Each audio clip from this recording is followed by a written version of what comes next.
ikaw ay inalok na mag-invest at ikaw naman ay nagka-interes. Ito ang lista ng mga katanungan para matiyak na ikaw ay siyang. Magkano ba ang aking kikitahin? Pag ang sagot sa'yo ay Doble o higit pa buwan-buwan. magduda ka na, malamang scam yan. Saan ang office nyo? At ano ang landline number? Pag ang sagot sa'yo ay Virtual office kami at sa messaging app lang kami makakontak. magduda ka na, malamang scam yan. May license ka pa to get investors from SEC. Pag ang sagot sa'yo ay Hindi naman kailangan yun. magduda ka na, malamang scam yan. Ikaw ay inalok na mag-invest at ikaw naman ay nagka-interes. Kung ano nga, mag-investiga para di ma-scam at mabiktima. Bakit kailangan ko pang mag-recruit ng ibang Pag investors? ang sagot sa'yo ay Para mas kumita ang investment mo. magduda ka na, malamang scam yan. Bakit kailangan ko mag-invest agad-agad? Eto now na. Pag ang sagot sa'yo ay Limited offer lang, kaya avail. Now na. magduda ka na, malamang scam yan. Bakit sa personal bank account mo at hindi sa company account, i-deposit ang investment ko. Pag ang sagot sa'yo ay Para mas mabilis ko i-process ang investment mo. magduda ka na, malamang scam yan. Scam yan.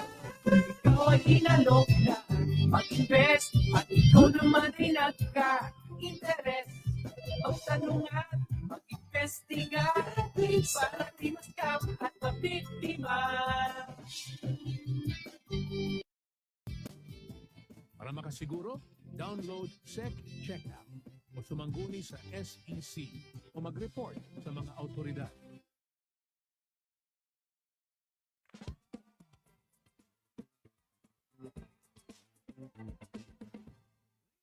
Gentlemen, welcome to It's a Day. And I am your host, Ned. And our searcher for today is Aldea. Aldea, kamusta? I'm great. At excited na ako mag-invest. Aldea is a former OFW in Dubai. 5 taon siya nagtrabaho doon bilang isang store clerk sa isang mall. She is now back home and is looking for the right investment. Ready ka na bang mag-invest, Aldea? Ready na. She has 3 very interesting choices. Choice number 1, Chris. Why do you think she should invest her money with you? Hi Aldea, pag ako pinili mo, palalagwin ko ang pera mo ng 50% agad in just 1 month. Tapos, hindi ka lang investor, business partner ka pa. At may bonus trips to Europe for free. Aldea, do you have any questions for Chris? Choice number 1, kung ikaw ang magiging business partner ko, anong magiging role ko? Mag-refer ka lang ng ibang mga investor, kagaya ng family members or friends na gusto ding mag-invest. For every successful referral, may dagdag kang kita. Now let's continue with choice number 2. Choice number 2, John. Why do you think she should invest her money with you? If you choose to invest in our company, you will be part of a very progressive company kung saan investors ang celebrities at politicians. Our company owns several hotels here and abroad. Our products distributed globally. And of course, our company registered sa SEC. Aldea, do you have any questions for John? Choice number 2, registered nga ang company nyo sa SEC. Pero may patent to sell or offer securities ba kayo? Order of registration, prospectus and salesman certificate, o securities broker ba ang company nyo? Wala pa kaming ganong permit, pero kukuha kami. Now let's continue with choice number 3. Nico, why do you think she should invest her money with you? Hello, Aldea. I run a legitimate business venture. Registered sa SEC ang business ko, and our physical office is at MJ Towers along Ortigas Avenue. We have a permit to sell securities, and I'm a licensed securities broker. You can visit our office or also check our website. Doon mo makikita ang annual financial statement, general information sheet, iba pang requirements na ipinapasa namin sa SEC at ibang ahensya. Pwede mong i-check kung kumikita ang business namin para magabayan ka sa iyong investment. Aldea, do you have any questions for Miko? Choice number 3, ilang taon na ang company nyo? Our company was established by my father in 1995, and I took over the business in 2015. So almost 3 decades na ang aming company. Aldea, meron ka na bang napili sa kanilang tatlo? Si choice number 1, ang laki daw ng kita. Kaso, kaduda-duda naman yung 50% na bonbon yung kikitain. Si choice number 2 naman, malaki yung company nila. Kaso, wala naman silang permit to sell securities. Si choice number 3, hindi gaanong malaki yung company nila. Pero, kumpleto ang mga permits nila. Established ng business nila at very stable. Aldea, what is your final answer? I choose to invest in choice number 3. Congratulations, Miko, sa iyong pag-i-invest, Aldea. Laging tandaan, bago mag-invest, mag-investiga.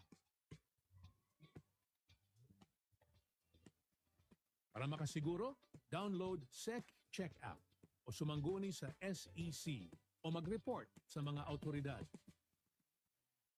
Trust fall. Never trust in empty promises made by scammers. Always fact check before you invest. Protect your money. Be a smart financial consumer.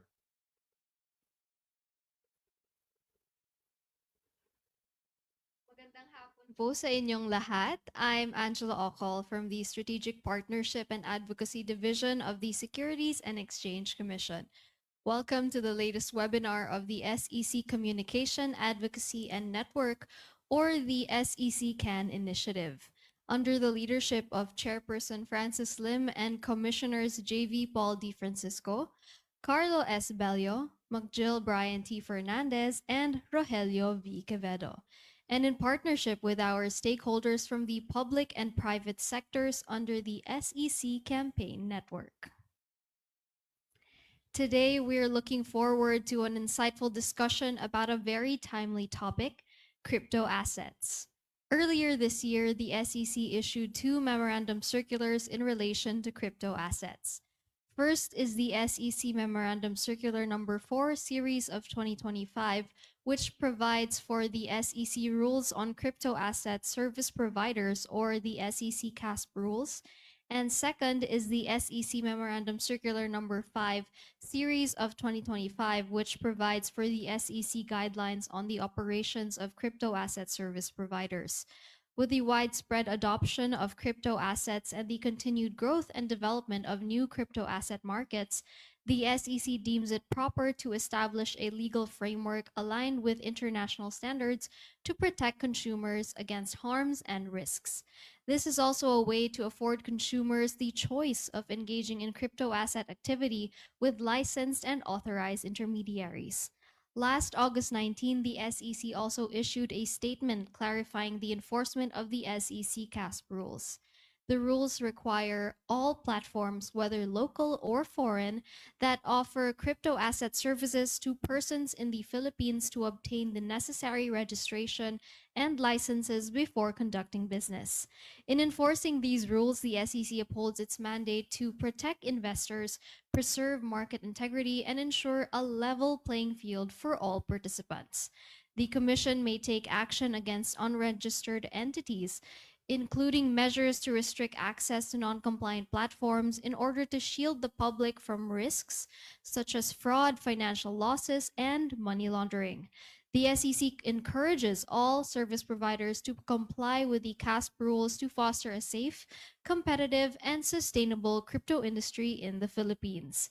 Kaya naman ngayong araw, sasamahan tayo ng ating panelists mula sa PhiliFintech Innovation Office at Enforcement and Investor Protection Department upang ipaliwanag kung paano naapektuhan ng mga regulasyong ito ang mga consumer.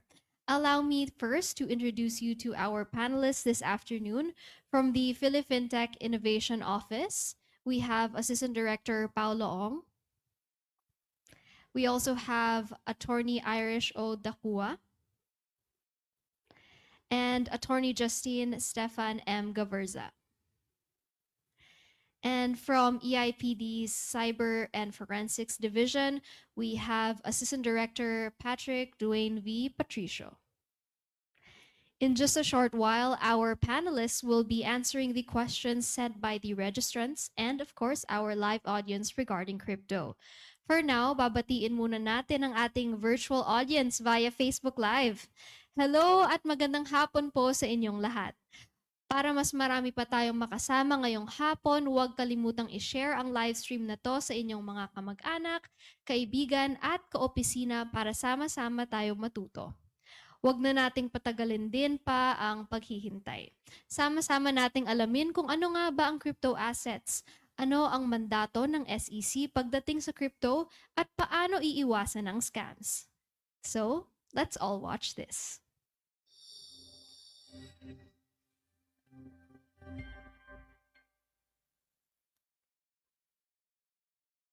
Magandang araw po sa inyong lahat. This is Attorney Irish from the SEC's very own PhilFintech Innovation Office. Today, we'll be exploring the basics of cryptocurrency, the risks associated with it, and the role of the Securities and Exchange Commission in addressing these new types of financial products. May nakapagtanong na ba sa'yo kung may crypto ka? Isa itong leading topic ngayon sa mundo ng finance at investments, kaya nais namin itong pag-usapan. Ang alam ng marami, ang SEC ay isang ahensyang responsable sa pagrerehistro ng mga kumpanya sa Pilipinas upang sila ay makapagsimula ng operasyon. Ngunit, alam nyo rin ba na ang SEC ang pangunahing ahensya na nangangasiwa at nag-regulate ng mga investments at securities sa bansa? Isa sa mga pangunahing mandato ng SEC ay ang pagbibigay ng proteksyon sa mga Pilipinong investors. Kaya naman minabuti naming magsagawa ng mga webinar tulad nito upang maging mas maalam ang mga investors pagdating sa mga benepisyo at panganib na kaakibat ng iba't ibang investment products. Tinitiyak ng SEC na ang mga kumpanyang nag-aalok ng investment products ay may sapat na kredibilidad at kakayahang humawak ng pondo at magbigay ng kita sa kanilang mga investors. Kami, sa Pilipino, ang sangay ng SEC na nakatutok sa pananaliksik at pagsusuri ng mga bakabago at innovative na financial products at services. Kabilang dito ang crypto assets at mga related services nito. Mayroong 2 batas na nagsisilbing pangunahing batayan ng komisyon sa pag-regulate ng mga securities at iba pang produktong pinansyal na ang anyo ay isang investment. First, the SEC is the primary agency charged with the implementation of Republic Act 8799 or the Securities Regulation Code. Under the SRC, securities are defined as shares, participation, or interests in a corporation or in a commercial enterprise or profit-making venture as evidenced by a certificate, contract, instruments, whether written or electronic in character. This means that the SEC has jurisdiction over all forms of securities, may it be in physical or electronic form. In addition, Republic Act 11765, also known as the Financial Products and Services Consumer Protection Act, or the FCPA, grants the Commission the authority to establish rules and standards to implement its provisions for specific financial products or services within the Philippine jurisdiction. This includes the regulation of financial products or services that take the form of investments. So bakit kailangang i-regulate ang mga ito? Kailangang i-regulate ang securities at investments dahil ito ay may kinalaman sa pinaghirapang pera ng mga mamamayan. Kapag na-invest o naipuhunan na ang pera, ito ay pinamamahalaan ng mga tao o organisasyong nagkokontrol kung paano ito gagamitin. Upang maprotektahan ang mga investors, kailangan tiyakin ng SEC na ang mga individual o kumpanyang kumukuha ng investments or puhunan mula sa publiko ay maayos na nasasailalim sa regulasyon. Upang malaman ng mga investors kung saan napupunta ang kanilang pera at upang mapanagot ang mga ito kung kinakailangan. Now, how does this concept of securities apply in cryptocurrency? Pursuant to the SRC, securities are regulated by the SEC regardless of its form. Ibig sabihin, physical man o digital ang security, ito ay parehong kinakailangang i-regulate ng komisyon. Sa kasalukuyan ay mabilis na ang paglago ng industriya ng cryptocurrency. Ayon sa TRM Labs 2024 report, ika-10 ang Pilipinas sa listahan ng pinakamaraming gumagamit ng crypto sa mundo. Inaasahan naman ng research firm na Statista na lalagpas pa sa 12 milyon ang numero ng gumagamit ng crypto sa bansa pagdating ng taong 2026. Pero bago nyo isiping mag-invest sa crypto, mahalagang malaman kung ano nga ba ito at ang mga risk o panganib na kaakibat nito. With that, let's first discuss what cryptocurrency is. Cryptocurrency is a form of currency that only exists digitally. Hindi ito nahahawakan, hindi tulad ng pera. There is no central issuing or regulatory authority, like how the BSP or the Bangko Sentral ng Pilipinas issues coins or notes for circulation in the Philippines. Instead, it uses a decentralized system in order to record transactions and manage the issuance of new units. It relies on cryptography, or the use of math and codes to keep digital information safe in order to prevent counterfeiting and fraudulent transactions. People call it different names. It can be called crypto, cryptocurrency, digital assets, virtual tokens, virtual assets. Generally, it's all the same. However, for purposes of clarity, we at the SEC use the term crypto assets. The next term we need to understand is the term blockchain. Blockchain is a decentralized, secure digital ledger technology that lets people record and verify transactions without needing a middleman. Each transaction in the cryptocurrency network is recorded in the blockchain. And because this ledger is distributed, all the transactions can be seen by those who wish to access it. In this way, the data remains transparent and secure, available for everyone in the network to verify. Halimbawa, may 3 individual na gumawa ng transaksyon sa isang specific blockchain. Unang transaksyon, binigyan ni Justin si Monch ng 1,000 pesos. Ikalawang transaksyon, binigyan ni Monch si Rob ng 500 yen. Ikatatlong transaksyon, binigyan ni Rob si Dom ng $50. All these transactions will be recorded in the blockchain, the digital ledger. Sino mang nasa blockchain ay may access sa mga transaksyon ito. At sino man ay maaaring ma-verify kung tama ba ang mga ito o kung ang naitalang datos ay namanipula. The next important thing to remember is the concept of smart contracts. A smart contract is a self-executing program stored on a blockchain that runs when certain conditions are met. In simple terms, ito ay isang uri ng computer code na automatic na nagsasagawa ng commands kapag naganap ang isang pangyayari o event na itinakda ng programmer nito. Halimbawa, gusto bigyan ni Julius si Mike ng isang crypto coin sa katapusan ng buwan. Hindi na kailangan mag-login ni Julius sa kanyang wallet manually sa katapusan ng buwan para ipadala ito kay Mike.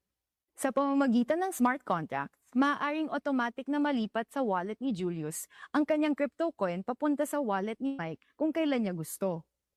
With this feature, there are countless applications that can be developed using smart contracts. In the more advanced blockchains such as Ethereum, it can power decentralized apps, create tokens and NFTs, run DeFi platforms, and automate almost any agreement. So now that we're familiar with all these terms, how does cryptocurrency work? In its most simple form, a bunch of data is grouped into blocks. Each block will be linked to the previous block using cryptography, making it a chain. Once recorded, the data in any block cannot be easily changed, and a consensus mechanism is used to validate new entries in the blockchain. This ensures that the data is valid and accurate. What makes it different from other record-keeping systems? First, it is transparent. As discussed, everyone on the blockchain network can see all the transactions and data recorded on the ledger. This builds trust in the network because transactions are publicly verifiable. Sino mang may access sa parehong network ay makikita ang bawat datos o transaksyon na nagaganap sa network na iyon. Second, it is immutable. This means that once a transaction or data is recorded on the blockchain, it cannot be changed, deleted, or tampered with. Any attempt to do so can be traced, as changes to any block would alter the blocks that follow it. Ang anumang pagtatangkang pagpalit ng datos ay maaaring masubaybayan. Because it is a chain, ang pagbabago sa kahit anong block ay magbabago rin sa mga sumusunod na block. This ensures data integrity and protects against hacking or fraud. Finally, most popular blockchains like Bitcoin or Ethereum are pseudo-anonymous. Here, you use a consistent identifier like a wallet address, so transactions are linked together and can be analyzed. But that identifier does not directly reveal your name or identity. Although the system does not record the identity of the holder, The actions tied to the identity remain visible and traceable. Ibig sabihin, hindi man pinapangalanan kung sino ang gumagawa ng mga transaksyon sa blockchain, nakikita pa din ang bawat paggalaw ng lahat ng transaction sa isang blockchain. Makikita kung saan ito nanggagaling at kung saan ito napupunta.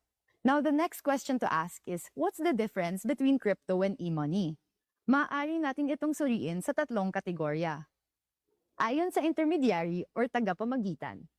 In e-money, there is a company that serves as the intermediary or the middleman between the sender and the receiver of the e-money. Merong kumpanya na nagsisilbing tagapamagitan o gitnang tao sa pagitan ng nagpadala at tumatanggap ng e-money. In crypto, there is generally no intermediary. The transactions in the blockchain are processed directly from the sender to the receiver as these are executed through a computer code. Karaniwan, walang tagapamagitan dito. Ang mga transaksyon sa blockchain ay direktang pinoproseso mula sa nagpapadala papunta sa tumatanggap. Dahil ito ay isinasagawa sa pamamagitan ng computer code. Ayon sa kustodiya, in e-money, the digital wallet is controlled by the issuer. Ang digital wallet ay kontrolado ng nag-issue nito. In crypto, the coins are under the custody of the owner's crypto wallet. Ang mga coins ay nasa pangangalaga ng crypto wallet ng may-ari. Dito maaaring itago ng owner ang kanyang cryptocurrency. Ayon sa kung papaano ito ina-access. In e-money, it is common to have account passwords to be able to access the funds inside. These may be changed through the help of the central issuer. In crypto, instead of passwords, it is secured by using private keys. Because it is decentralized or it has no middleman, once the owner clicks send, the transaction becomes final. If he makes a mistake in sending the coins, there is no entity or individual he can call to reverse the transactions. So, if you forget your private key, the wallet can no longer be accessed. There is no customer service available in decentralized exchanges. Sa madaling salita, kapag nakalimutan mo ang private keys mo, hindi mo na magagalaw ang crypto sa loob ng wallet. Ngayong alam na natin kung ano at paano ginagamit ang cryptocurrency, ating talakayin kung paano ito ginagamit bilang investment. Crypto is used as a form of investment primarily based on speculations. Kapag bumibili ang isang investor ng coin, umaasa itong tataas ang halaga ng coin habang tumatagal ang panahon.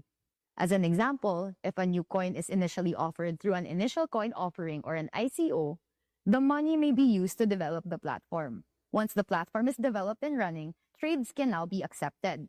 Sa mga plataporma na ito makikita kung pataas o pababa ang paggalaw ng isang coin or token. Kapag nakikita ng mga tao na maganda at pataas ito, mas nakihikayat ang mga taong bumili. And as demand for a specific coin increases, the value of that coin naturally increases. It sounds easy and simple. However, it is important for every investor to know that a lot of things may affect the volatility of a certain coin. Its value may increase or decrease based on anything. Supply, demand, or even current events. In fact, it's happened before that the value of a coin substantially dropped just because of a single tweet. If you're looking to invest in crypto, there are three main avenues to take in order to start your crypto journey: via peer-to-peer transactions, centralized exchanges, and decentralized exchanges. In peer-to-peer transactions, the purchase of crypto is done directly from another individual or entity. Pwede ito manggaling sa iyong kaibigan, kamag-anak, o kung sino man. Purchases made from centralized exchanges would involve the use of websites or online service providers that operate centralized exchanges or trading platforms. Most people use this option. Ito yung madalas nating nakikita na ina-advertise sa social media. In this option, you have to make an account with the platform and provide personal details about you. Identification is asked, and once an account has been created for you, you are now allowed to trade in their exchanges. When it comes to decentralized exchanges, you trade directly from your crypto wallet. No central authority holds your funds, so you'll have to connect your wallet to a platform that is programmed on top of a blockchain. It is developed using smart contracts where the computer code executes transactions. Here, there is no human intervention involved. Now that I've given you an overview of what cryptocurrency is and how it is used, you can see that it may be too technical for some. That's why cryptocurrencies, due to its complexity and seemingly technical nature, are also used to scam others. According to TRM Labs in its illicit crypto exposure report for 2024, only 1 to 5% of cryptocurrencies in the Philippines are being used for illicit or illegal transactions. However, while the ratio of illegal to legal use may be small, the values attached to such may involve millions. These illicit transactions may have big effects on our economy. So what are the red flags you should watch for? The usual modus of these crypto scammers would include convincing a person, let's call him Juan, that the scammer is good at trading and is earning a lot from it. They may also say that they found a new way to trade that only they know. Then Juan, because of the misrepresentation of unfounded expertise and easy money, would ask the scammer how they can earn big like them. Because of the scammer's supposed trading expertise, Juan will be enticed to give his money to the scammer so that he may also enjoy high returns. Sa una, magbabalik ang scammer kay Juan ng pera. Sasabihin niya na ito ay kita galing sa pag-invest niya ng pera mo sa crypto.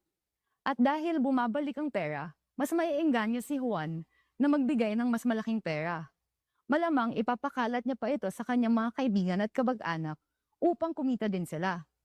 In the beginning, it will look promising. It will be filled with a continuous cycle of successful returns until one day, the returns start coming late. Sometimes they'll ask for more money. Eventually, the scammer disappears with all of Juan's accumulated investments as well as that of his friends and family. Ang modus na ito ay isang uri ng Ponzi scheme gamit ang cryptocurrency. The so-called returns given by the scammer come from the investments of another and not actually from his skill in crypto trading. They use the complexity of cryptocurrency and victimize individuals who are not familiar with these new technologies. More often than not, when the crypto accounts of the scammer are opened, it is discovered that the scammer doesn't even actually trade. They only transfer the funds of the investor from one wallet or platform to another to make it appear to the investors that the returns are high. Dahil madalas nang nagagamit ang cryptocurrency para sa panloloko, nararapat na maging mas masuri at mapagmatsyag sa mga investment na inaalok sa'yo. The world of crypto is full of exciting opportunities for growth and innovation. But like any new space, it also has its share of risks. There are people out there looking to take advantage of those who are still learning. So if you're thinking about investing in crypto, here are some helpful tips to keep in mind as you start your journey. Number 1, do your own research. Don't invest in anything you don't completely understand, especially if it involves substantial amounts of money. The internet is free and available for you to understand and make informed decisions on how certain investment schemes work. Do not believe anyone, not even your friends and family, without enough understanding of where your money will go and how it will earn. Number 2, invest only on what you can afford to lose. The value you are willing to use as an investment must be money you're willing to risk losing. There is no such thing as a sure investment. In short, don't invest money reserved for a different purpose. And number 3, buy crypto from Philippine-registered entities. The Commission would like to remind the public that in order to safeguard your rights and protect your interests, it is essential to invest only in entities registered with the SEC. Entities under the jurisdiction of the SEC are subject to regulation and oversight, and can be held accountable for their actions when necessary. The SEC has issued several advisories against engaging with unregistered foreign entities and unregistered cryptocurrency exchanges. This reminder is important because government agencies can only offer protection to investors when transactions are made with companies that are registered and operating under the Philippines' jurisdiction. For more information and resources, we encourage you to visit the SEC website at www.sec.gov.ph. In case of doubt as to whether or not it is safe to transact with the online platform or entity, it's always best to check whether or not the corporation or entity is registered with the SEC. To do this, you can just visit the website at checkwithsec.sec.gov.ph. If you have fintech-related concerns or inquiries, you may contact the PhilFintech Innovation Office by emailing us at fintech@sec.gov.ph. We also welcome anyone with fintech-related concerns to set a Present Me Anything or PMA session with the PhilFintech Innovation Office. These sessions offer a great opportunity to discuss fintech-related matters, seek regulatory guidance, or present innovative business models and ideas. Thank you for joining today's webinar. We hope you now understand that while crypto offers exciting possibilities, it also comes with serious risks. Therefore, the best way to invest in crypto or in anything is with caution, education, and the guidance of the relevant regulatory agencies. As always, the SEC is here to protect and empower every Filipino investor. Thank you and have a good day, everyone.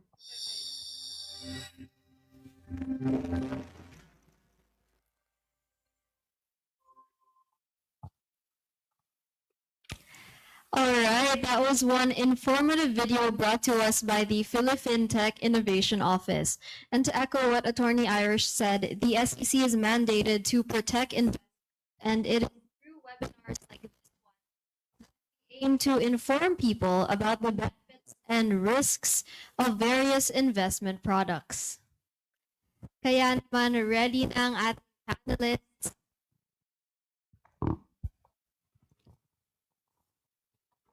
Kaya naman ready na ang ating panelists na sagutin ang questions ng ating audience related to crypto assets. Keep your questions coming sa comment section ng ating Facebook Live dahil meron din tayong online moderators para sagutin ang inyong mga katanungan. For our first question, are cryptocurrencies considered commodities or securities? And in relation to this, do all crypto assets need to be regulated by the SEC? Attorney Justin. Thank you for that question, Angela. I think this is the perfect first question for us to introduce this topic of cryptocurrencies, or as we call them under the CASP rules and CASP guidelines, crypto assets. Before I directly answer this question, I think it is proper that we change our view on how we understand cryptocurrencies. Kasi po, alam ko narinig natin na madaming terms or words that would describe cryptocurrency such as virtual assets, digital assets, or yung ginagamit po natin sa CASP rules and guidelines na yung crypto assets.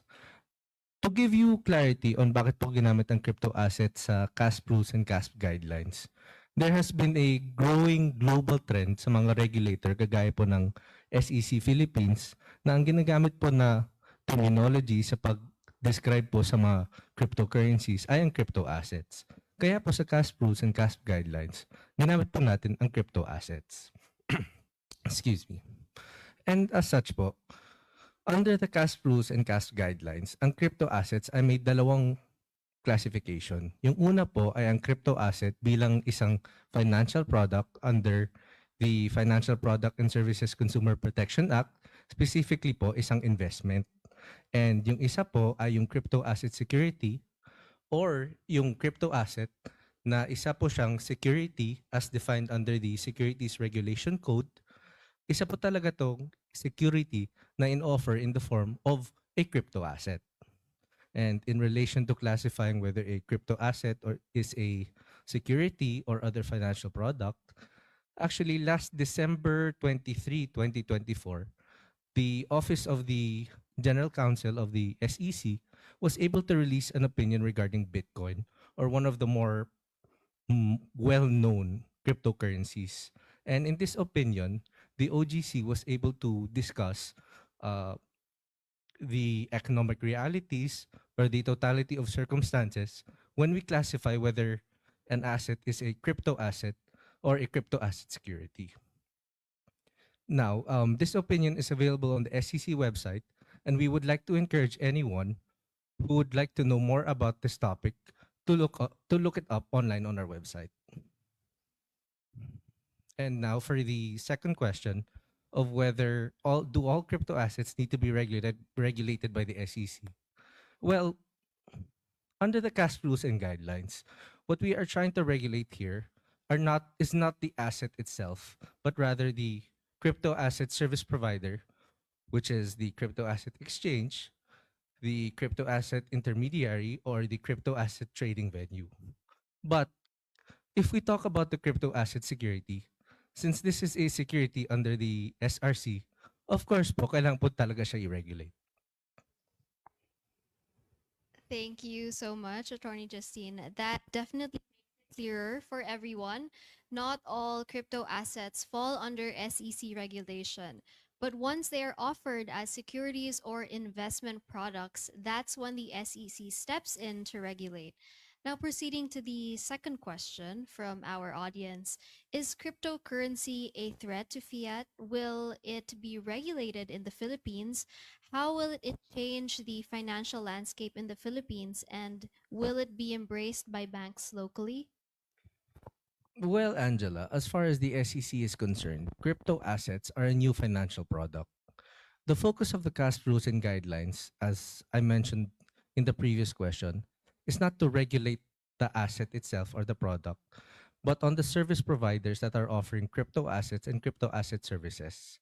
And to add to that, there are specific activities that we would also like to cover, specifically the issuance of tokens that are being offered as securities or engaging in fundraising activities. Thank you again. Now, for our next question: how does the SEC regulation differ from the regulations set by the Bangko Sentral ng Pilipinas? Actually, this is a very popular question that we receive in the commission, maybe on a weekly basis. And I would like to take this opportunity to clarify this matter with the public. So let's first begin by laying down the context prior to the issuance of these rules governing digital assets. Kasi po, before nagkaroon po ng CASP rules and guidelines, meron po tayong tinatawag na Virtual Asset Service Providers or the VASP guidelines na inalabas po ng BSP. Ang VASP guidelines po ay isang response to the Financial Action Task Force or FATF recommendations. The BSP's regulatory supervision on VASPs under the VASP guidelines focus on anti-money laundering and countering the financing of terrorism. More specifically, for crypto assets, they focus on the conversions of fiat to crypto, crypto to fiat, or crypto to another form of crypto. The use of the word fiat here would generally mean real world currencies such as Philippine peso. And aside from that, the BSP is the primary regulator of payment systems of which crypto may also be used. And now for the CASP rules and guidelines, I'd like to turn over the mic to Attorney Irish. Thank you, Attorney Justin. Kung ikukumpara naman natin ang CASP rules and guidelines na in-issue ng SEC, ang primary focus nito ay ang pag-regulate ng mga crypto asset service providers or ang tinatawag nating CASPs. Sa mga exchanges na ito nakakabili ng crypto assets, a term used when the asset is offered in the form of an investment product, at crypto asset securities, which are just securities in a digital form. These regulations were in response to the IOSCO recommendations, or the International Organization of Securities Commissions. Thank you, Attorney Irish. Perhaps AD Pao has something to add? Maybe just to summarize what Attorney Justin and Attorney Irish said. So the SEC published the rules or issued the rules to cover trading activities in relation to crypto assets. So as we know today, yung mga crypto platforms natin would offer trading of crypto assets. And we'd like to cover that activity since there currently walang nagko-cover na regulation over that. And since that is a very a focus of most regulators around the world, we'd also like some coverage over that. And the ultimate objective naman for us is investor protection. We just want the market to have some level of protection in terms of trading, in terms of offering, so that the market can confidently invest in these kinds of products. Thank you, AD Pao. I hope that made it clear for everyone. Again, the BSP regulates VASPs when it comes to crypto exchanges and conversions, while the SEC, on the other hand, regulates CASPs when crypto is offered as an investment product. Tulad ng sinabi ng ating resource speakers, the primary goal of the SEC is to ensure investor protection, market conduct, and financial integrity in the Philippine capital market. Now, proceeding to our next question: how can the SEC exercise oversight or regulatory powers without changing the decentralized nature of cryptocurrencies?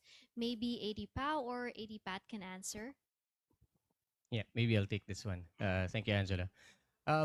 So yeah, my name is Patrick. I'm from the Enforcement and Investor Protection Department. So to address this question, no, it says without changing the decentralized nature of cryptocurrency. So I just want to clarify one thing. We have yet to determine what decentralization really is. No, is it what we don't want there is any regulation at all in a certain industry? Para sa akin, this would not be very attractive to institutional investors in this industry. Just to, I think to recall, back in 2020, the market cap of the crypto industry was barely $500 billion, no? Siguro mga $400 billion. Where this year, I think if my data is correct here, it reached already 4 trillion, because this is the effect of actually attracting institutional investors, because naturally, kapag institution ka na, you would like some sort of protection. So siguro to give you a parallel example in real life application dito sa Pilipinas, one of which is yung simpleng pagsakay ng public transpo, let's say sa bus or provincial buses, city buses. So these buses necessarily are under the LTFRB. So kumukuha sila ng prangkesa, right? Or a license to operate the bus. Bakit? Ayaw nila ng kolorum. Ayaw nila ng unlicensed na operator ng bus. Why do you think that is so? Yung mga mahal ko sa buhay, obviously kapag nag-commute sila sa papuntang work or what, I don't want them riding the kolorum. Bakit? Wala silang recourse. Kung ano man yung mangyari sa kanila, wala silang recourse na makukuha. Or, very minimal yung protection. Versus, kung wari, no naman yung bus company. So, meron kang pupuntahan. Right? Alam mo kung sino yung operator, alam mo kung nasan siya matatagpuan, alam mo na meron silang siguro mas maganda yung upkeep ng mga bus nila. So, yun siguro yung ma-offer ko as a parallelism to the benefit of having a regulation in this industry. And again, we have yet to determine what decentralization really is. How far do you want it to be decentralized? Just to add on ADPAT's point, no, we agree that we need to define what decentralization means. Kasi as we study the market, some platforms claiming to be decentralized would still have some aspect of centralization within the platform. For example, applications that would do decentralized finance would still have a team that would update the platform or just override some aspects of the processes inside. So we'd want to protect the public from well, if I may say, bad actors or those who have ill intentions, especially in dealing with clients' funds. And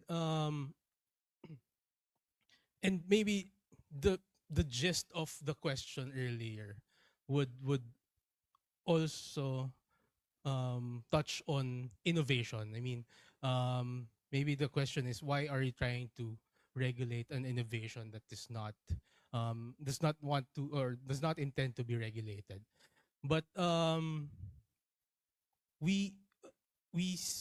of the mandates of the SEC is to try to develop the capital market in the Philippines, and we see regulation as actually a part of the ecosystem that would propel the market. So just another famous analogy is why does cars have brakes? It is for the cars to be confident to run fast. So we need some sort of regulation just to so we have breaks and in case that we are going in a way that is not beneficial for everybody, then we have the regulations to stop it. Thank you very much for those answers, AD Pat and AD Pat.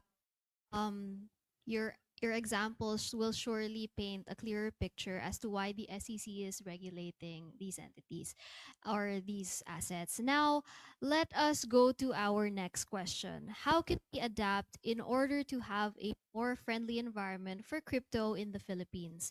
And is there hope that over time local exchanges will become more competitive and accessible, encouraging greater usage among Filipinos and driving broader adoption of cryptocurrency nationwide? Yeah, I'll take this one, Angela. Well, there is certainly potential for exchanges to become more competitive and accessible over time. But as regulators, we are committed to fostering an environment that encourages innovation while ensuring consumer protection, financial stability, and compliance with existing laws.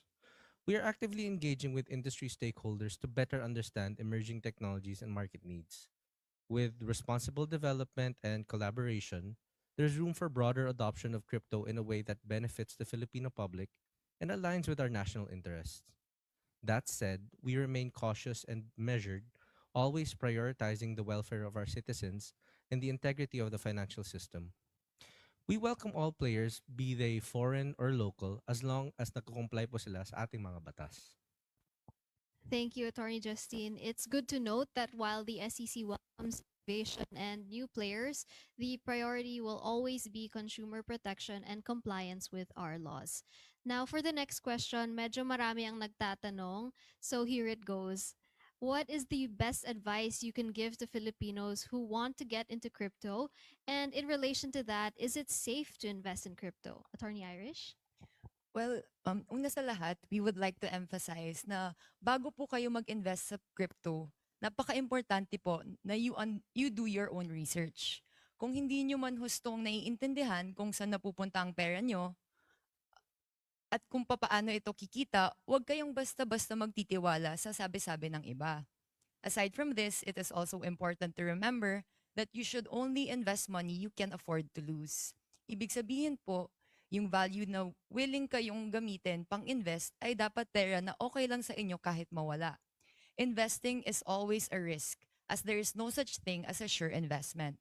In short, huwag tayong mag-invest ng pera na nakalaan para sa ibang bagay. That's correct. Tama po yun. As with other forms of investments, mahalaga talaga na inaaral nating mabuti ang investment offers na nakikita natin. Hindi dapat tayo basta-basta nagre-rely sa mabubulaklak na salita. Hindi rin sapat na batayan ang relasyon natin sa taong nag-o-offer ng investment kung mag-i-invest ba tayo o hindi. We have to be smart investors. Mahalaga rin ang reminder na we should only invest what we can afford to lose dahil at the end of the day, there's really no such thing as a sure investment katulad nga ng sinabi ni Attorney Irish. At tulad din ng lagi namin pinapaalala, importanteng meron muna tayong emergency fund, ipon at stable source or sources of income bago mag-invest. Now, in relation pa rin sa previous question, can you provide details on how we can ensure the safe usage of crypto? Yes, of course. Bukod sa sariling research, we encourage the investing public to deal with duly registered and licensed crypto exchanges. Mahalagang makipag-ugnayan lamang sa mga rehistradong CASP upang matiyak ang kaligtasan at seguridad ng inyong mga transaksyon. This is because these CASPs are subject to regulatory oversight, meaning they are required to comply with our laws and regulations, such as those in relation to anti-money laundering, consumer protection, and the like. Sa pagpili ng mga rehistradong plataporma, mas may kumpiyansa ang mga Pilipino na makikipagtransaksyon dahil may pananagutan, may transparency at legal recourse kung sakaling magkaroon ng problema. Yes, that's true again. Importante na makipag-usap lamang tayo sa alam nating legit para iwas scam. Now our audience is asking, where can we buy crypto naman po? I'll take this. So, I think the better question here is not where can we buy crypto, but where can we safely buy crypto? Kasi hindi porket na isang platform or entity ay nag-aalok ng isang crypto assets, ay dapat doon na po tayo bumili. Tulad po ng sinabi ni Attorney Irish, kailangan po natin gumawa ng sariling research para siguraduhin na ang pinipiling exchange po natin ay locally registered. There are a lot of locally registered entities that offer crypto assets and crypto asset services. Actually, the SEC will soon be releasing a whitelist that will name these locally registered entities to the public. Thank you for sharing that information. Now, for the enforcement side naman po, what are the common red flags that the public should identify in any crypto asset service provider? Yeah, sige. Ito, interesting question to. No? Red flags that the public should identify in any crypto asset service provider or any other scams for that matter. No? This is not isolated to any crypto asset service provider. Pero let's start off with, first of all, wala silang mapakitang documents na registered and licensed yung CASP or yung investment corporation na sinasabi nila. That's why we always say here, check with SEC because kahit anong investment yan, it has to have a secondary license if it's not, kumbaga, kung hindi man in the nature of a CASP, lalo na kapag sa CASP, right? So, always ask for their licenses, registered ba sila? Second, fake o hidden ang identities and photos ng kausap ninyo who are claiming to represent CASPs. So, ito, sa department namin, maraming complaints regarding na-scam daw sila, nag-invest sila sa isang crypto platform, and it's not even one of those known crypto platforms. Kumbaga, there are a lot of badges na itong platform na to is medyo dubious, no?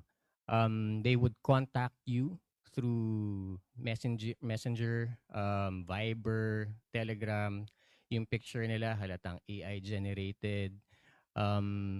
Canned yung mga messages nila, may mga emoji. These are obvious badges of kumbaga, badges of fraud. I take it as badges of fraud that people should look at. Okay, so ito third, this applies as well to other scams, not just fake CASPs. No? Pressure tactics o time-limited offers. Actually, this is a legitimate marketing strategy. So, syempre, ginamit siya ng mga bad actors natin to employ yung fraud na they want to facilitate. So, sasabihin nila, sir, si mami mo nag-invest na dito or yung kaibigan mo si Juan de la Cruz nag-invest na siya ng 500,000 and siya maabot niya yung 70% return. Kaya lang hanggang bukas na lang to, sir. Mas maganda mapasok mo na yung pera mo ngayon. So kapag pressure ka ng ganun, that's an automatic red flag. What usually we would suggest is sleep on it. Pag sinabing sleep on it, mag-time ka to cool off from all that excitement or the FOMO that you're feeling. No? So isipin mo nga, paano ka kinontak? Were you just randomly picked? Kilala mo ba yung nag-message sa'yo sa Viber? Tapos biglang sasabihin sa'yo, dito mo i-deposit. Tapos yung return mo, 70%. Kesyo last offer na nila yon, etc. etc. So, yun. Itong false sense of urgency na tinatawag natin ay common sa maraming uri ng scams talaga. Kaya pinapaalalahanan natin ang publiko na hindi dapat magpadala sa mga ganitong tactics ng scammers. So, madalas ginagawa ng scammers sa ganitong scheme ay yung pagbibigay ng vague o kaya medyo convoluted yung explanations nila. Ma'am, ano kami? We are from so-and-so jurisdiction. Let's say lang, for an example, galing kami sa Australia and our partners there are big-time exchange managers, etc. etc. Ito kasi yung ginagawa nila, nagsistake sila dito. So, the common tao would just not question ang na-fixate sila is yung return nung pera nila. So, yun. One way to actually expose these scammers is ask.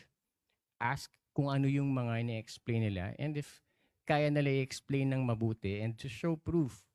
Pero again, you have to take this as a whole. All of the red flags, take it as a whole.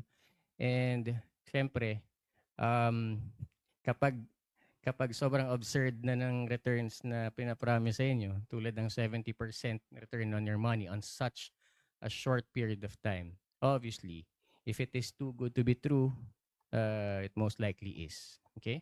So we hope more people would be aware of these common schemes para hindi mabiktima ng ganitong galawan ng mga scammer. Thank you for those reminders, AD Pat. Napakaraming red flags na dapat natin bantayan. We have to keep ourselves updated from time to time to make sure na hindi tayo madadala ng kahit anong form ng panluloko, lalo na ngayon na mas nagiging advanced at gumagamit na rin ng technology for scams. Now, for our next question, what is the that people should take when they become victims of crypto-related scams, and what assistance is available to them? Yeah. Okay. So, eto na. You weren't able to identify the red flags. Let's say nagkamali ka. No? It's too late. You have parted with your money already. Kunwari, wag naman sana. You parted with 500,000 pesos. Tapos yung exchange, so we're talking about cash. No? The exchange was somewhere in Australia. So wala siya sa Pilipinas. And obviously, this crypto exchange is unregistered. What do you do first? No? What is the first step that people should take when they become victims of a crypto-related scam? Sabi mo, oh no, sabi ni SEC, Viber, check. Mukhang AI yung nag-text sa akin, check. So, take all of the screenshots that you can. Obviously, this is a digital transaction. Meron kang pinag-transferan ng pera. There is a bank account. There is a reference number to that bank account. Keep those information. Okay? Because this is going to be part of your complaint that you're going to be filing with the proper law enforcement agencies. One of which, the proper law enforcement agencies such as the NBI and the PNP. And if it involves securities violation or the FCPA, of course, dito sa SEC. So it is best to report the incident right away to the relevant authorities. But of course, in my example, it would be more difficult if the entity is overseas and not registered here. No? We were talking about earlier kung bakit kailangan mag-register ng mga service providers. Again, it is the service providers who are supposed to be registered. They have to identify themselves. Sino ba sila? What are their capabilities? How are we going to contact them if anything goes wrong? And ano yung mga undertakings nila kapag meron mga ganito nangyari? It's not to say that the service provider is the scammer. Minsan, intermediary lang talaga yung gamit. Meron bad actor, gagamitin tong service provider. But if the service provider did their proper registration statement, followed all our AML rules, and also the KYC, kompleto sila, it would be a lot easier to track, especially by the nature of the crypto, of blockchain technology. No? Mas madali dapat siya, in theory, ma-track. So, local event entity covered by CASP rules, let's say. Local event, nandito siya. We have the power to compel, or we would have the power to compel the provider to provide us the necessary information about the supposed scammer. Okay? That is why I would reiterate that it is very important to have a registered service provider or a crypto asset service provider. Thank you for that very clear clarification and comparison, AD Pat. This really underscores the importance of dealing with registered providers since it allows authorities to step in more quickly and properly assist victims. Our next question is quite specific. How can the SEC protect consumers who were victimized by crypto scams, especially those that did not push through with the development of their platforms but later established a new company?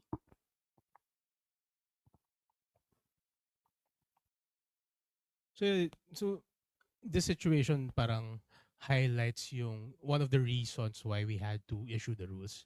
Because we don't want this to happen to Filipino investors that are using platforms that are not registered.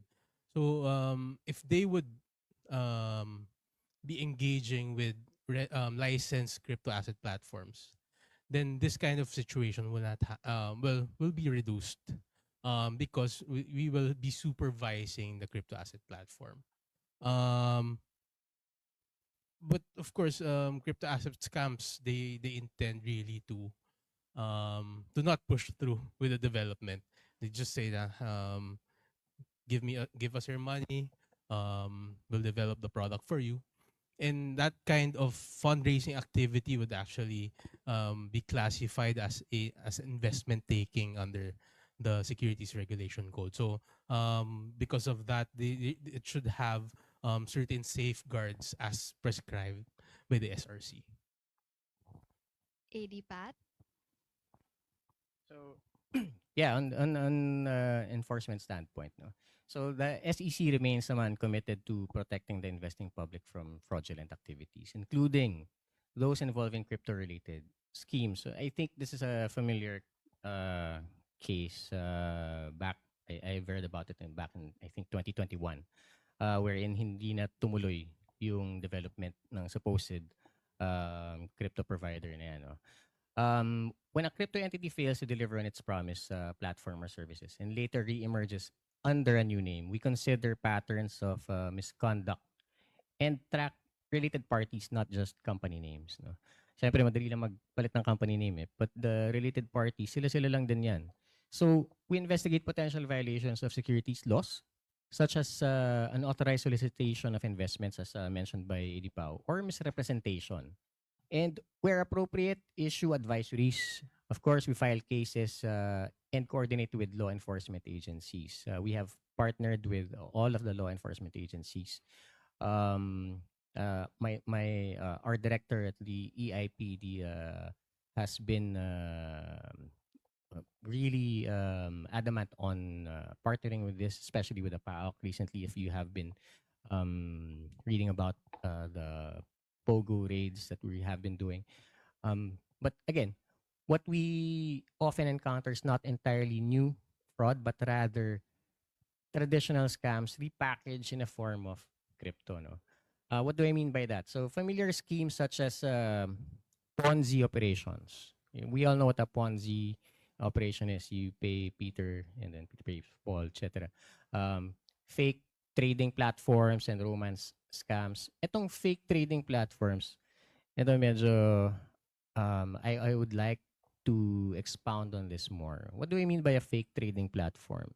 There are a lot of complaints that when we further investigated, simulated pala yung platform or yung website wherein the victims have been instructed to log in. So how does this work? So kinokopya nila yung market movement na nakikita nyo sa mga, let's say, sa CoinMarketCap, sa TradingView. They're gonna copy that and then meron silang sariling ecosystem in that website. Akala mo nandun yung pera mo, pero wala talaga dun yung pera mo. It's just there na numerical digital value lang siya.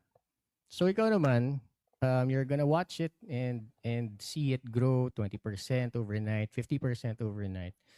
And then, syempre, nag-try ka muna. Nag-try kang 10,000, sabi mo, okay to, sayang, sana 100,000 nilagay ko. Naglagay ng 100,000, same result. Naglagay ng 200,000, and then, hindi mo na ma-access yung website. Why? Because it's fake. It's a simulated trading platform, right?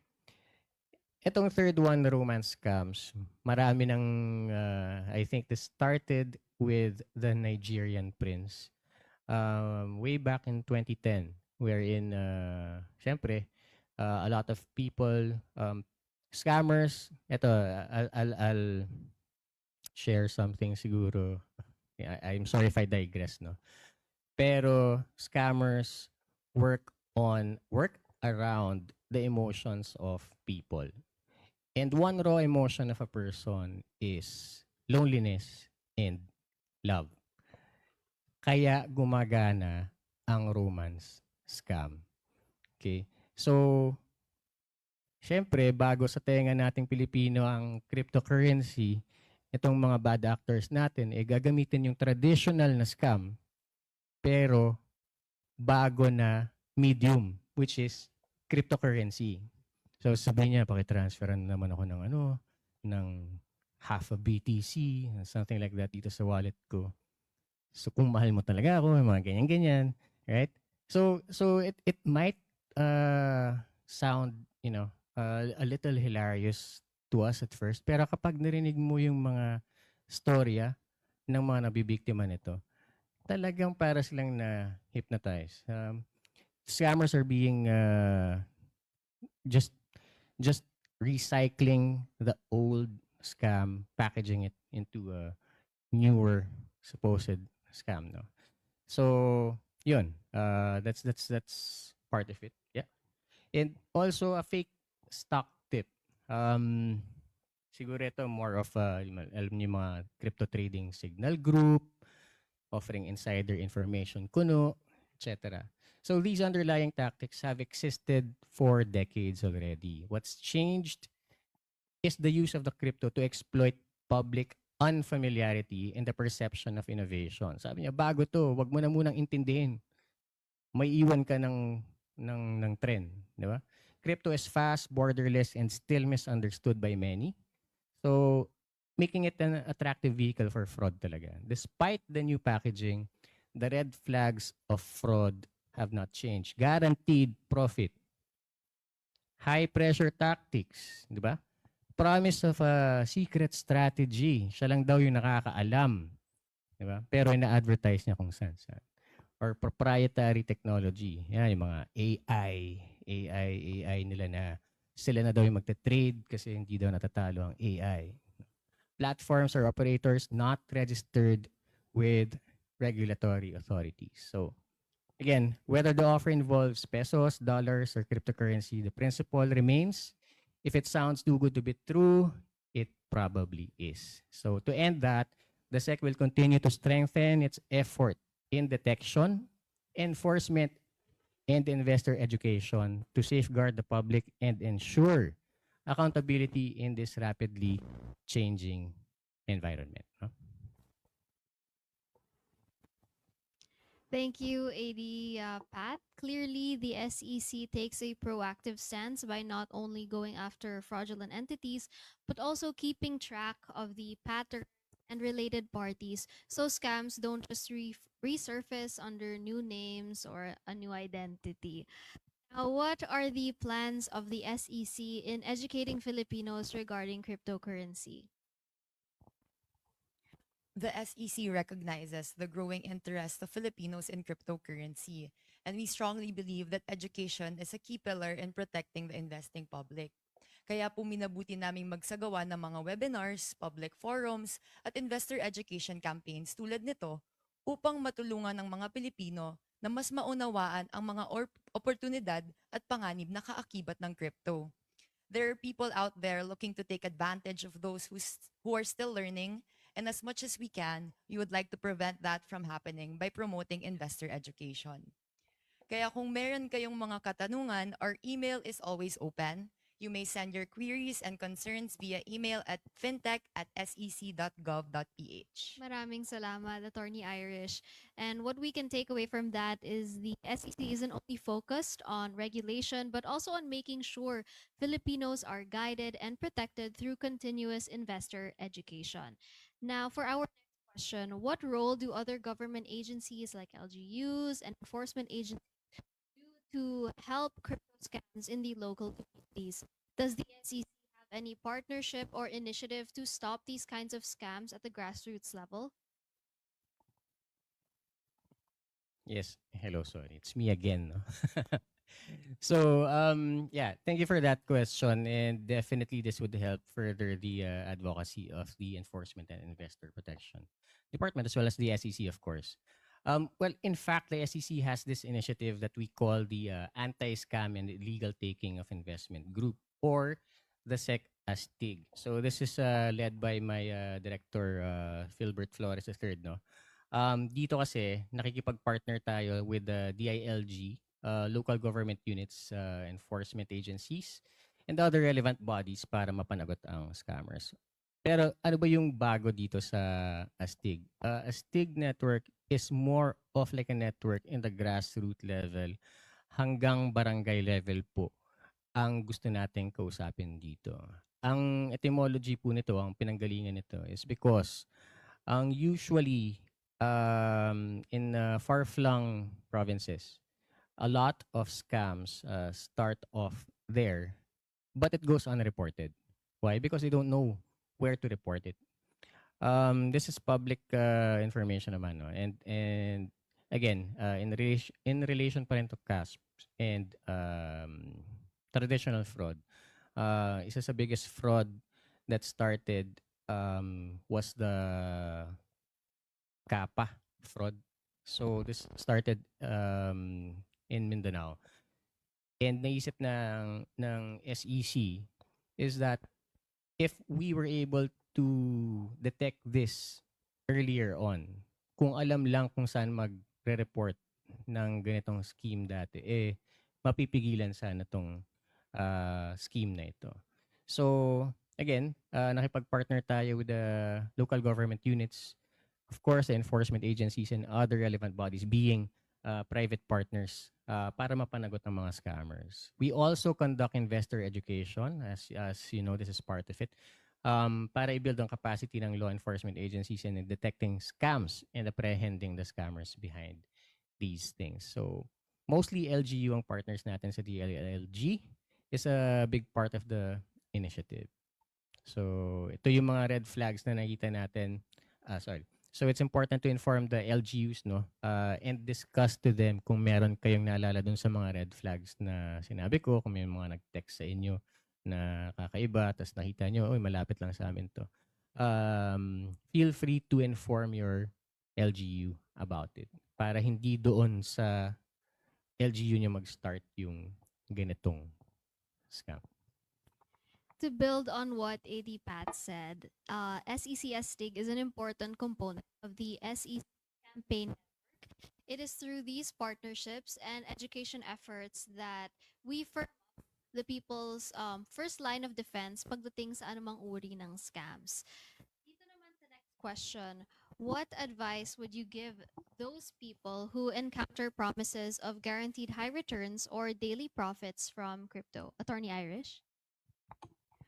Well, our advice is simple. You have to be extremely cautious. An offer that promises guaranteed high returns or daily profits, as mentioned by AD Pat, lalong-lalo na sa crypto space, is a major red flag. Dapat po tayong mag-ingat dito. Investments always carry risks, and no legitimate opportunity can assure fixed and high earnings in such a volatile market. Lagi po nating tatandaan, verify before you invest. I-check muna kung registered sa SEC ang kumpanya at kung may lisensya silang mag-alok sa publiko ng investments. When in doubt, reach out to us or visit our official website to view our advisories. Remember, as again AD Pat said, if it sounds too good to be true, it probably is. That's a very timely reminder for all of us. Truly, if an offer sounds too good to be true, lalo na with promises of guaranteed or extremely high returns, that should already be a red flag. In the advisories issued by the SEC against crypto platforms, why is the SEC only enforcing against foreign exchanges?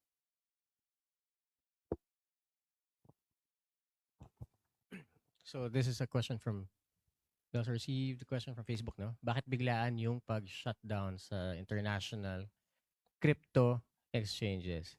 Sige.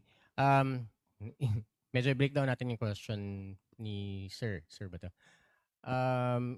When you say biglaan, we want to clarify that the SEC is not, well, first of all, it's not targeting foreign exchanges specifically. Our mandate is to regulate all crypto asset service providers, whether local or foreign, that offer their services within the Philippines.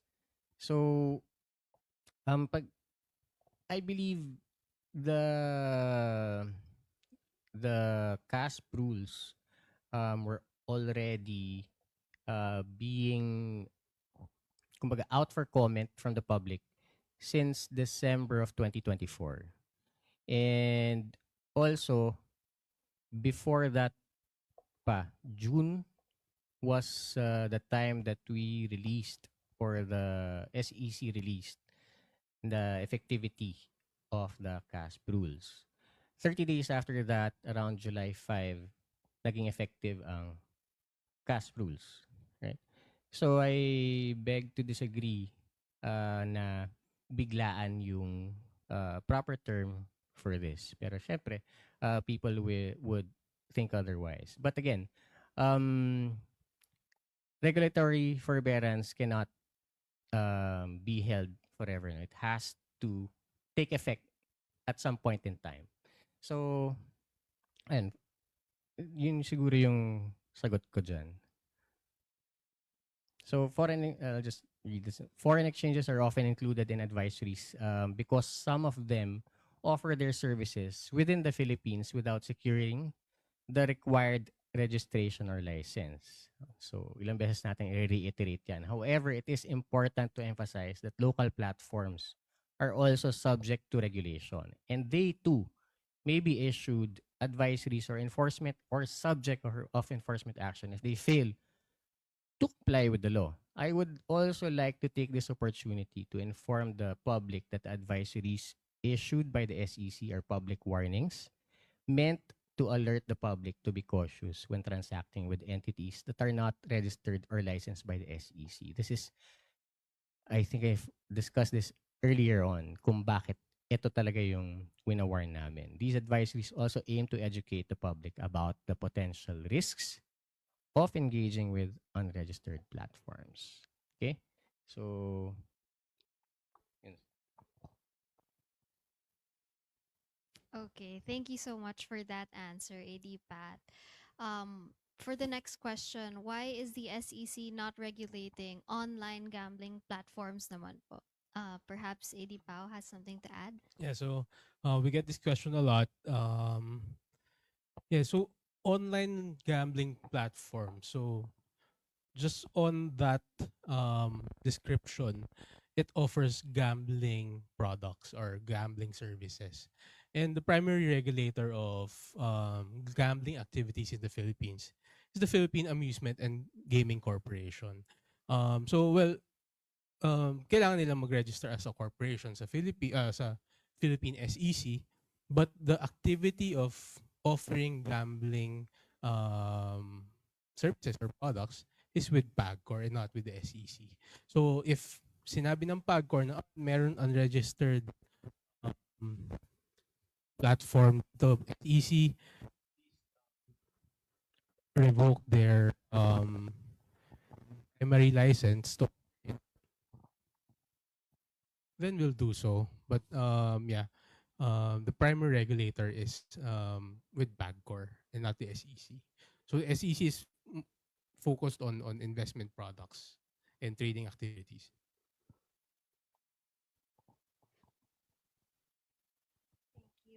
We have an additional question from Facebook raised by Ms. Christine Ann Garcia. She asked, how will the SEC handle cross-border enforcement against offshore entities targeting Filipinos online around the world? Yeah. So very timely tong question na to because this is what we are currently working on at the EIPD, no. For the benefit of the public watching, when you say cross-border enforcement, ibig sabihin lagpas sa Philippine territory. Paano daw namin or natin i-enforce tong CASP rules? Well, the SEC may conduct several enforcement actions against offshore entities, including, but not limited to, again, the issuance of public advisories, a CDO or a cease and desist orders, especially geo-blocking such that the platforms of these entities cannot be accessed by Filipinos in the Philippines. Disclaimer lang, no? Kasi baka ma-twist na naman yung words natin dito or kumbaga malihis. There are other jurisdictions who are implementing the same enforcement actions for the same reasons that they want to protect their citizens. No? It is not only us. Kasi maraming enterprising na tao who are really wanting to keep trading on their unregistered platforms. Na minsan, their narrative really just focuses on how to benefit from their own narrative. Hindi na nila inisip tong protection ng mga kababayan natin.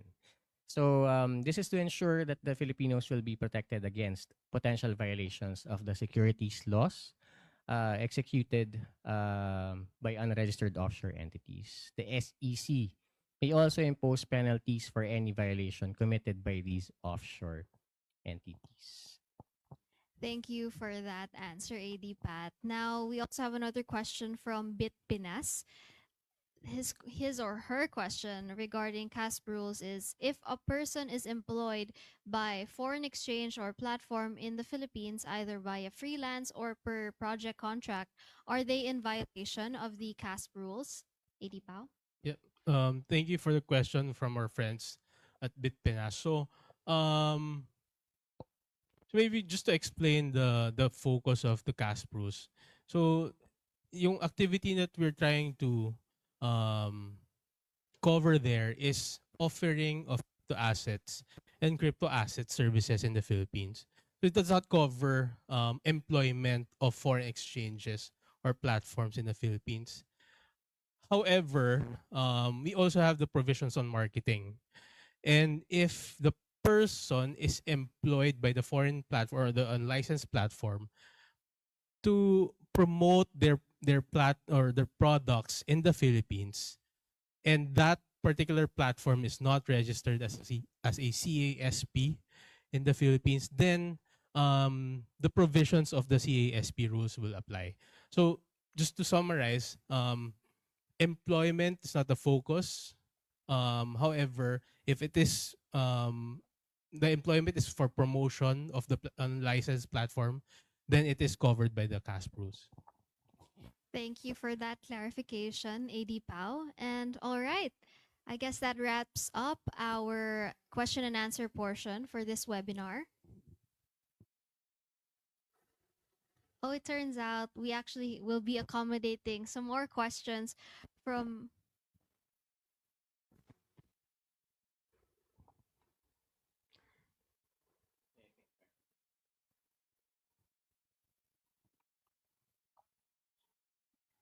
Okay, so again, that ends our question and answer portion for this webinar. This has been a fruitful exchange, courtesy of our speakers from the PhiliFintech Innovation Office, AD Pao, Attorney Irish, and Attorney Justine, as well as from EIPD, AD Pat. I wish we really had more time para mas marami pa tayong ma-discuss pagdating sa usapin ng crypto and how it relates to our consumers. We hope na marami tayong natutunan, lalo na tungkol sa usapin ng scams and paano natin ang modus ng scammers involving the use of crypto. Huwag kayong mag-alala dahil mas marami pa tayong matatalakay sa part 2 ng ating webinar on crypto assets sa susunod na linggo. Specifically, September 5. Tatalakayin natin ng mas malalim dito ang regulatory side ng crypto. So we hope to see you there. We also thank you for the questions you sent to us. We'll also take the time to go over the comments and answer more questions there. So feel free to ask away. Para sa iba pang katanungan, feel free to reach out sa official channels ng Securities and Exchange Commission. Bisitahin lamang ang SEC website at www.sec.gov.ph at ang iba pang social media pages ng komisyon para sa mga karagdagang kaalaman. Maaari rin kayong tumawag sa aming hotline at 5322-7696. And beginning September 1, please take note that our new hotline will be 8250-4521. For For more services, you can also download the SecCheck app. This is available sa Google Play Store at Apple App Store. Through this app, you may verify if an entity is authorized to solicit investment or engage in lending and financing activities. Maging mapanuri po tayo at manatiling ligtas. I-download ang SecCheck app. Paalala lang din sa ating partner, huwag kakalimutang sagutan ang online evaluation form by September 10 para matanggap ang inyong e-certificates para sa webinar na ito. Just visit the link flashed on your screens or scan the QR code para ma-access ninyo ang evaluation form. Ipopost din namin ito sa aming Facebook page at sa caption ng Facebook Live video na ito. Muli, participants have only until September 10 para sagutan ang evaluation form upang makatanggap ng e-certificates. Kung meron kayong na-miss sa webinar na to, huwag kayong mag-alala, maaari ninyong balikan at panoorin ang replay sa aming Facebook at YouTube page. Para sa karagdagang impormasyon at iba pang learning sessions, i-check nyo din po ang website ng SEC kung saan makikita ninyo ang buong SEC Campaign Network webinar series. Muli, ako po si Angela Ocol. Maraming salamat at see you again sa susunod na webinar. Magandang hapon po sa inyong lahat.